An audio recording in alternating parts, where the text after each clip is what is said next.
탄생했던 사람에 대해서 이렇게 세금이 관계되는 그런 시대가 왔고, 크게 보게 되면 교회의 어떤 그 세금이라는 의목으로 국제가 어떤 참여하는 계기가 됐는데, 저희 전문가들이 이렇게 교회라는 형태를 이렇게 꾸준하게 어떤 관리를 하고 연구를 하다 보면 실제 우리가 정작 더 깊게 이런 세금 영역에서 교회를 어떤 시각으로 봐야 될 거냐라는 부분들을 정리해야 될 굉장히 중요한 시점에 와 있다. 라는 것을 우선 말씀드리고요. 그래서 이제 그렇게 시각을 가려면 예전부터 우리가 쉽게 하는 말이 종교인 과세지 종교세가 없다라고 우리가 좀 이야기를 해왔던 거예요. 근데 제가 오늘 여기서 이제 말씀을 드리고자 하는 것은 종교인 과세에 대한 세금을 내는 것도 있지만 틀림없이 종교세가 있다.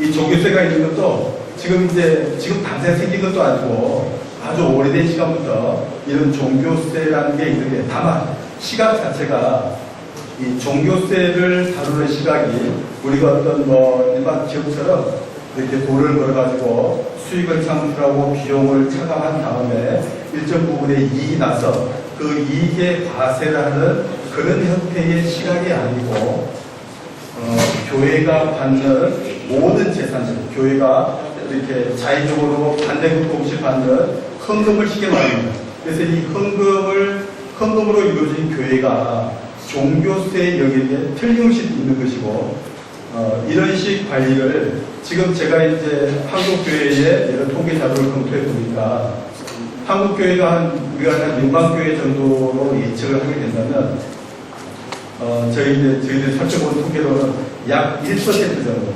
쉽게 말하면, 이렇게 한 600여 개 교회 이내에서만 이런 종교세 관련된 어떤 국세 절차를 밟고 있더라. 그렇다면 이 99%는 뭐냐?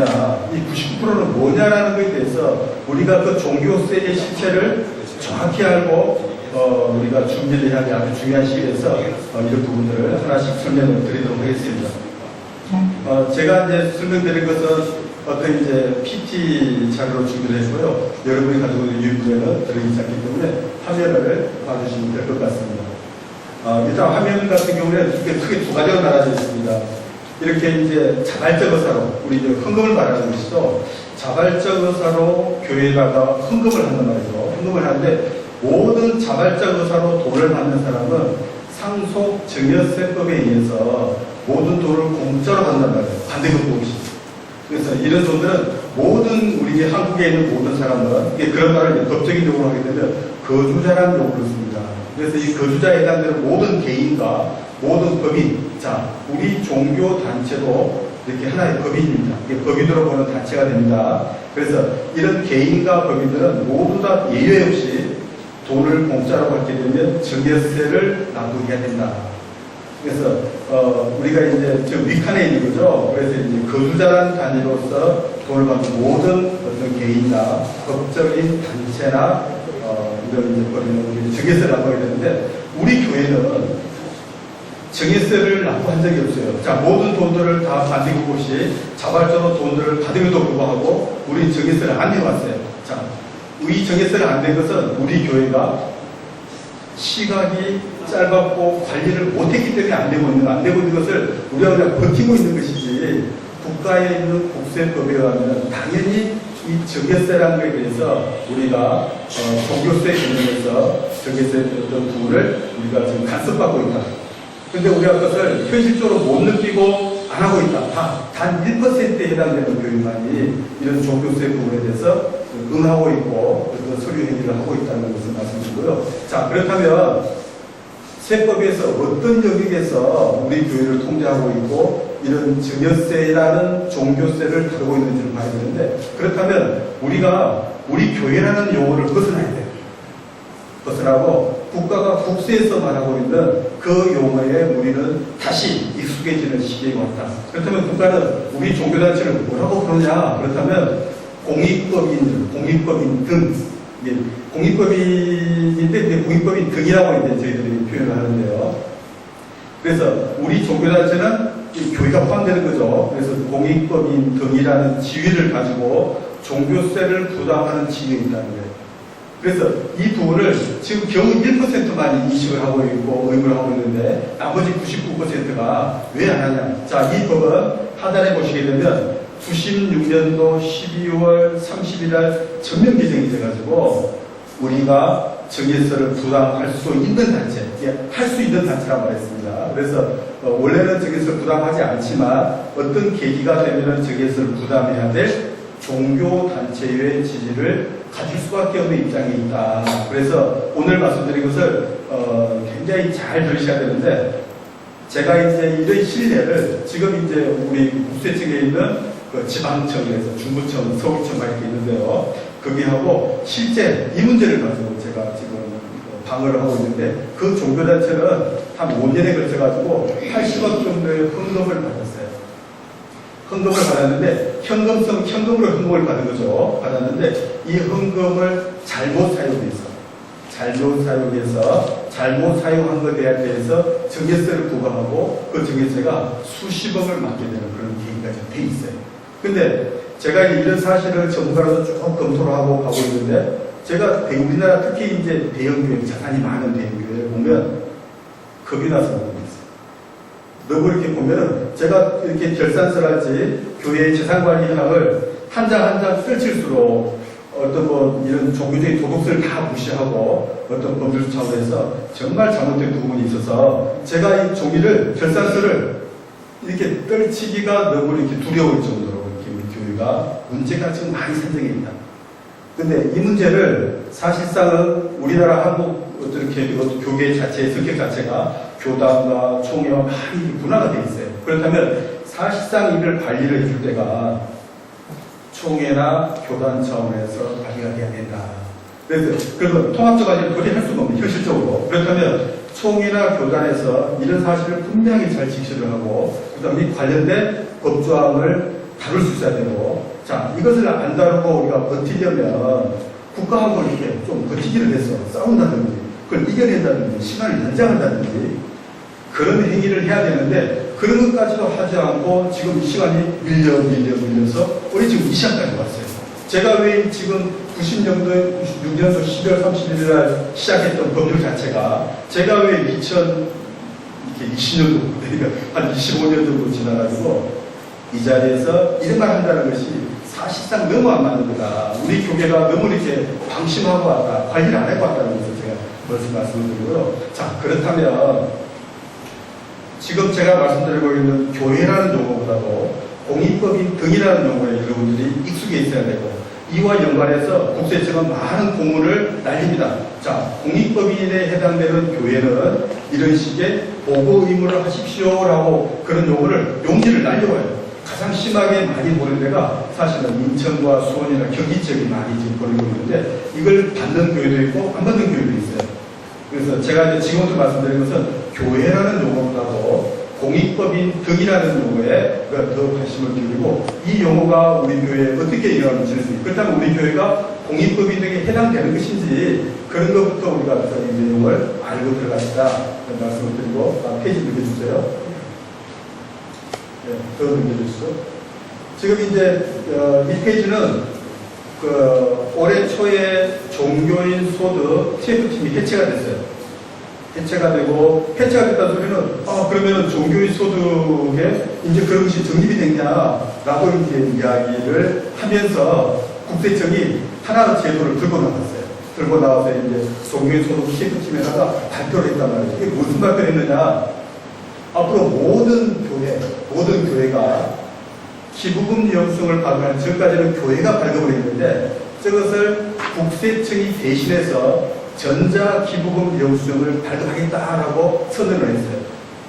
이게 무슨 말이냐면 우리 교회에 있는 모든 기부금의 현황, 각 개인들이 얼마를 냈다 마는 모든 현황 자체를 앞으로는 개별 교회가 하지 마라. 그리고 우리 교회는 국세청 홈페이지를 통해서 국세청 컴퓨터에다가 다 올려라. 업로드 시켜라.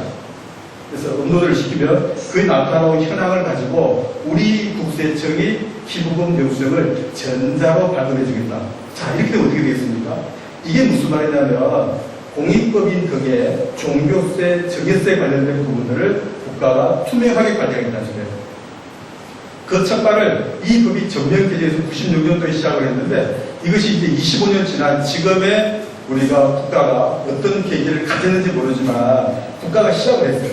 근데 사실상 우리한테는 25년의 기간이 있었는데 그 기간을 우리는 낭비하고 교단 총회가 지금 뭐 아무튼 굉장히 또 바쁘시죠. 여러 가지 문제가 이슈될 거기 때문에 바쁘지만 이것은 굉장히 중요한 문제다. 우리 교회의 존립을 거둘 수 있는 그런 문제이기 때문에 이런 좀 해야 합니다. 그래서 이런 국세청의 전자기부금융성 제도가 내년부터 시행을 할 텐데 이 시행하는 것을 우리 교회가 사실 모른다는 거예요. 사실 모르기도 하고 그러면 이 전자기부금융성 발급 제도가 미치는 영향과 우리 교회는 어떤 준비를 해야 되고 그리고 어떤 준비를 안 했을 때 어떤 식의 불이익을 받는지를 우리 교회가 사실상 인지를 하고 홍보도 해야 되고 근데 지금 또 이렇게 코로나가 오다 보니까 집합도 못하고 교육도 못 시키고 이런 어려운 상황에 있다 보니까 전문가들 굉장히 답답한 입장인데 이런 답답한 입장을 전문가들이 이제 알고 좀 발을 동동동동 하고 있는데 실제 총이라기보다는 또 모르고 이걸 또 방치를 하고 있는 그런 식의 이제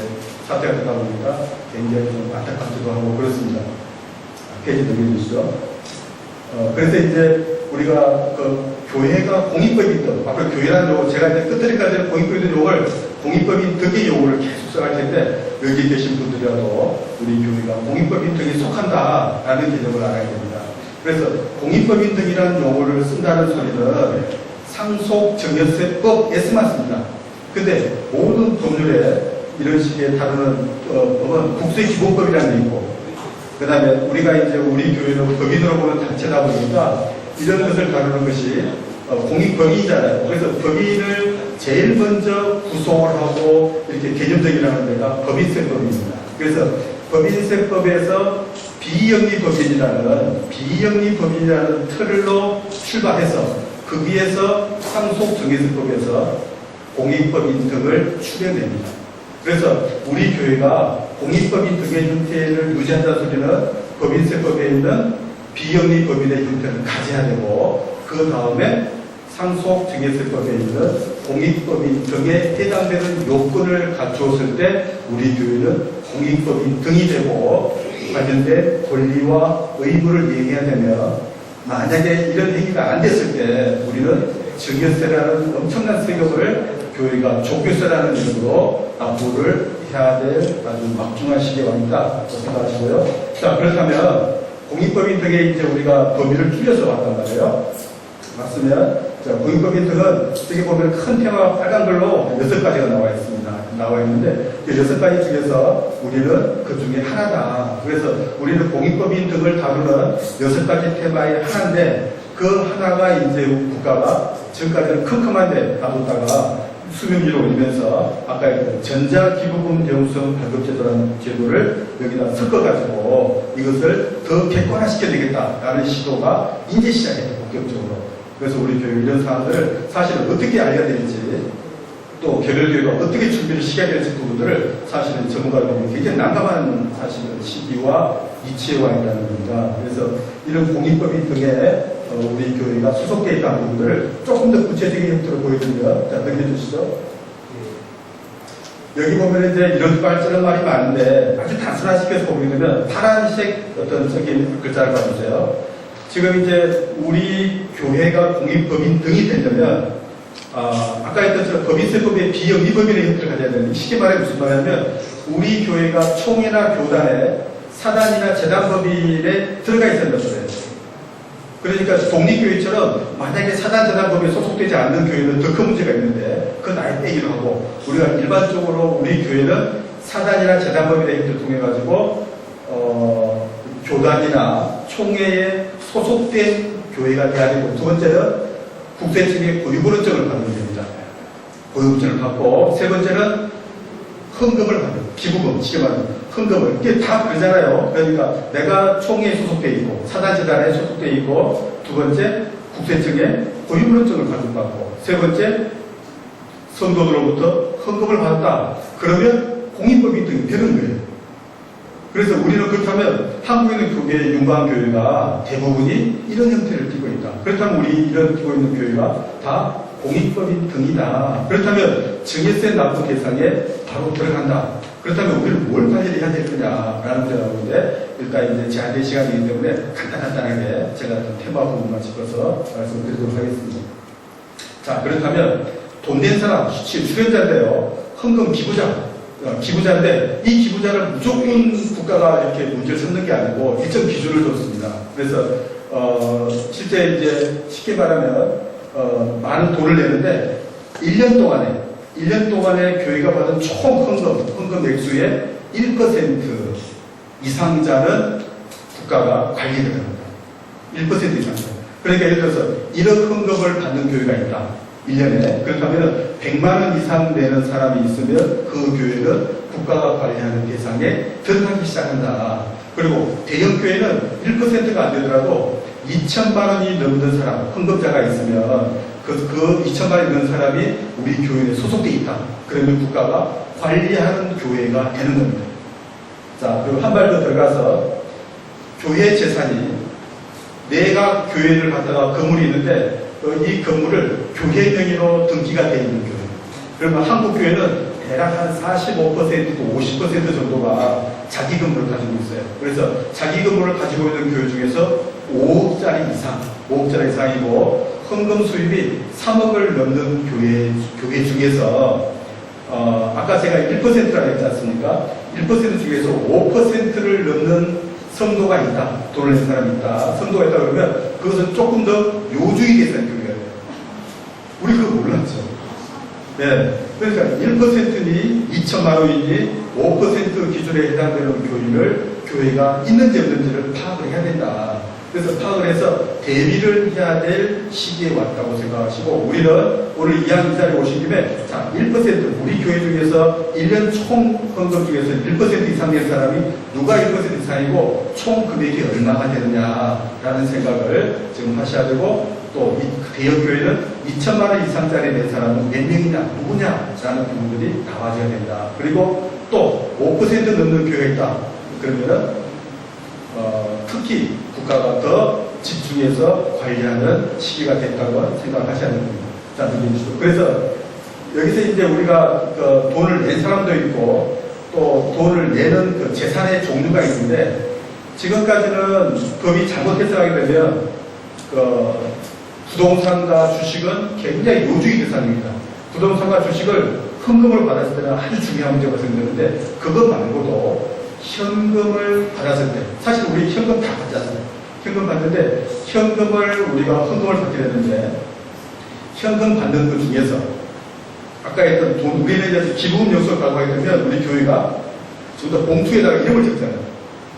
이름을 적고 기부금 영수증을 발급하게 되는데, 이처럼 기부금 영수증을 발급 대상이 되는 현금을 내는 사람이 있다. 그 중에서도 1% 이상 혹은 대형 교회에 2천만 원 이상 내는 사람이 있다면 그 교회는 국가가 관리하는 대상이라고 생각하고, 국가에다가 자기 재산의 현황에 대해서 계속 1년에 한 번씩 보고를 해야 될 의무를 가지게 된다 생각하셔야 돼요. 그래서 우리가 내는 헌금 이 부분도 교회 재산에서 우리가 관리를 잘 해야 될 대상이 되고, 그 중에서 1%니 2천만 원이니 5% 기준에 따라서 차원이 틀린 교회 관리 부분들을 우리가 알고 들어가서 내년도 3월 달에 그 사항을 3월에 보고를 해야 되는데, 3월 달까지 우리가 보고를 위한 어떤 식의 마음가짐과 교회 재산을 정비하고 관리를 해놓을 거냐라는 문제가 있어요. 이것을 지금 그런 대로 하려고 하는 교회가, 한국 교회는 아까 말했죠, 1%, 한 5, 600개 교회는 신고를 하고 있어요, 지금. 제일 많이 하고 있는 데가 감리교단이 지금 조금 더 많이 하는 데고요. 이렇게 사람들 바꾸신 거 드문드문 하고 있습니다. 그래서 우리가 현금성 헌금, 주식, 부동산의 헌금 부분들이 관리를 잘 해야 된다. 그 중에서 1%, 2천만 원, 5%의 관리 기준에 따라서 교회가 또 다른 차원의 재산 관리를 해야 된다. 말씀을 드렸습니다. 그래서 이걸 전체적인 개념을 제가 말씀을 드리면, 우리 교회는 교회를 정점으로 해서 돈도 잘 받아야 되고 돈도 잘 써야 돼요. 돈을 잘 받긴 받았는데 잘못 쓰게 되면 증여세를 납부해야 돼요. 쉽게 말하면 교회의 종교 목적을 벗어난 돈을 쓰게 되면 증여세를 묻습니다. 벗어난 돈도 다 증여세를 물게 있으니까 그런 개념을 오늘 꼭 좀 익히셔야 되는데 돈을 받는 문제, 쓰는 문제가 벗어나게 되면 잘 받고 잘 써야지 국가가 해주는 혜택, 비과세의 혜택을 본다라고 생각하셔야 되고요. 그다음에 넘겨주시죠. 그래서 저기 보면 큰 두 가지 축으로 이렇게 해야 될 일들이 이렇게 많이 복잡하게 되어 있습니다. 그래서 좌측에 9가지, 우측에 이제 한 11가지 정도 되는데, 저중에서 이제 우리 교회와 연관되어 있는 직접 중요한 부분들만 한번 골라서 설명드리겠습니다. 넘겨주시죠. 그래서 이제 이게 지금 요약을 한 건데요. 우리 교회가 받은, 잘 받는다. 받는다 소리는 지금 받는 돈을 낸 사람과 그 돈이 매치가 되는 구조가 일단 우리 교회가 있는 겁니다. 매치가 안 되고 돈을 누구든지 기부 명성 발급 안 한다. 그럼 국가 관리 안 합니다. 그래서 국가 통제를 벗어나오시면 우리 교회는 모든 성도는 앞으로 기부 명성 발급 안 합니다. 선언하고 발급 안 하면 국가가 가서 안 합니다. 그런데 기부금 영수증을 내는 대상에 있어서 돈을 이제 받았다 이거죠. 받았는데 누가 냈다는 것이 기록이 돼 있고 그런 상황이 된다면 그때 관리가 돼야 되는데 내가 교회가 받은 돈은 앞으로 3년 내에 이 돈을 다 써야 돼요. 첫 번째, 3년 내에 돈을 써야 되고 이걸로 만들어지는 부동산을 매각을 하게 되면 그 매각한 것도 3년 내 90%를 써야 돼요. 그래서 우리 교회는 3년이라는 시간이 아주 중요하다. 그래서 이걸 하셔야 되고, 그래서 쓰는 데는 목적 사업에 재산을 부동산 취득해도 됩니다. 근데 3년 내에 취득해야 되고, 그 다음에 직접 운영비를 쓰게 되는데, 교회 관리비 직접 운영비 써라 이거예요. 이런 부분을 쓰는 것도 3년 내에 다 써라. 그 다음에 또 수익 사업을 한다고 우리가 수익 사업 할 수 있는데, 거기 돈 써도 돼요. 카페 해도 되고, 임대 사업 해도 됩니다. 하지만 3년 내에 투자하되, 수익 사업, 교회에 저 돈을 벌어가지고, 이렇게 교회를 도와준다는 명분을 분명히 국가에다 신고를 하고 수익사업을 해야지 그 신고를 하지 않고 수익사업을 하게 되면 그것도 증여세를 물게 되어 있어요. 그래서 이런 문제를 3년 내에 우리가 사용된다는 그런 규칙을 지킬 것. 또 이제 우리가 제가 지금 교회마다 사실은 불똥이 떨어진 것 중에 하나가 제일 위에 있는 겁니다. 이게 뭐냐면 선교입니다. 선교인데 이걸 이제 우리 국세법에 있는 용어를 보면 타법인에 출연한다. 타법인에 교회의 울타리를 벗어나서 돈을 준다는 의미거든요. 그게 돈을 줄 때는 우리 지금 선교비 교회마다 다 선교비를 지출하는데 저렇게 교회 울타리를 벗어나서 외부에다가 돈을 줄 때는 관할 세무서장의 승낙을 얻고 줘야 되는데 만약에 안 얻고 그 돈을 지급하면 증여세를 냅니다. 자, 1년에 선교비를 1,000만 원 쓰잖아요. 그럼 그 1,000만 원 쓴다는 것을 관할 세무서장한테 승낙을 얻고 1,000만 원을 써야지. 안 쓰게 되면 1,000만 원에 10% 증여세를 내요. 네, 그래서 이것은 현실의 문제예요. 지금 현실 문제고 우리가 꼭 지켜야 될 법적인 문제입니다. 이게 지금 법에가 명시되어 있고 이 법은 25년 전에 형성이 되어 있는 것이지 이게 지금 생겨서 우리가 지금 뭘 준비하는 게 아니고 우리는 지금 당할 수밖에 없는 그런 입장에서 뭘 우리가 관리할 거냐라는 것을 제가 이제 말씀드리러 오거든요. 그래서 이런 선교비, 외부로 나가는 부재활동 선교비나 방송국에 돈을 준다든지 또는 선교단체 주는 돈들 그런 부분도 분명히 제가 말씀드리지만 관할 세무서장의 승낙을 얻고 그 돈이 나가야지 안 나가게 되면 누적적으로 그 돈에 대해서는 10% 적용세를 낸다. 또 가산세도 낸다. 그런 문제가 있습니다. 그래서 이런 쪽을 지금 이제 지금 짜고 뭐 판단할 수도 있고 하지만 사실은 이 법이 25년 단을 다시 한번 강조를 드리고요. 그때부터 사실은 다 있었고 한 1% 해당 교회는 또 관리를 해왔다. 이제 그런 것도 우리가 알아야 될 것 같습니다. 자, 정리해 주시죠. 그래서 많은 할 일들이 지금 있지만 우리 교회가 꼭 해야 될 것들만 제가 이렇게 뽑아가지고 이렇게 4가지 정도만 열거를 했습니다. 그래서 이제 우리가 1월 7일, 12월 31일이 지나면 1월 7일에서 1월 10일 정도까지 해서 국세청에다가 우리 교회의 기부금 현황을 홈페이지, 국세청 홈페이지에다가 업로드를 시킬 의무가 됐고 그 의무를 이행하게 되면 기부금으로 인한 소득공제 폭이 3배를 국가가 늘려줬어요. 그러니까 우리 성도들은 처음에는 지금 한 배밖에 혜택을 못 받는데 3배라는 혜택을 받기 때문에 성도들은 연합과 같이 우리 교회 제발 내 기부금 영수증 좀 국세청 홈페이지에다 업로드 좀 시켜주세요라고 교회에다가 요구할 수밖에 없는 시기가 왔다. 그래서 우리 교회는 그걸 업로드를 시켜주고 성도들은 내 세배 혜택을 보기 위해서 분명히 그걸 요구하게 됐다는 겁니다. 그래서 그 시대가 왔기 때문에 교회는 관리해야 될 그런 시대. 두 번째는 출연재산 보고서. 우리 교회에 있는 모든 헌금으로 이루어져 있는 재산의 현황을 1년에 한 번씩 보고를 해야 됩니다. 내년 3월 말까지 보고를 해야 됩니다. 보고를 해야 되는데, 저 보고를 하지 않으면 누적적으로 대형교회 같은 경우는 가산세만 해도 5천만 원까지 나올 수가 있어요. 그게 법에가 나와 있습니다. 그래서 여기 있는 모든 종교단체가 예외 없이 1년에 한 번씩은 3월 말에 보고를 해야 된다. 내 교회의 재산 운용 현황과 전체 수익과 재산 현황을 보고를 해야 될 시기에 왔다. 그 다음에 이제 두 번째는 세무 확인인데요. 내 교회 명의로 등기가 돼 있고, 그 다음에 교회의 그런 그 수입 자체가 3억에 넘는 교회가 5% 이상을 내면, 1억, 우리가 1억이다. 자, 3억이다 그러면, 3, 5, 15, 1,500만 원 이상을 내는 성도가 있다. 라고 하게 되면, 거기는 전문가한테 별도로 검토를 맡아야 돼요. 그걸 전문가 세무 확인이라는 제도를 합니다. 그 해당되는 전문가가 변호사와 회계사와 세무사, 세 군데에서 2명 이상의 어떤 확인을 받아서 국가에 제출을 해야 돼요. 그걸 하지 않게 되면 또 가산세와 여러 가지 막 있게 되는 그런 시대가 됐다. 그래서 아까 1%, 2천만 원, 5% 자산이 있느냐, 수입이 이런 식 구조가 지금 현실적인 문제가 되고, 그래서 이런 구조가 지금 현재 우리가 급하게 서둘러서 관리해야 될 그런 시기에 왔다는 말씀을 드리고요. 또 하나는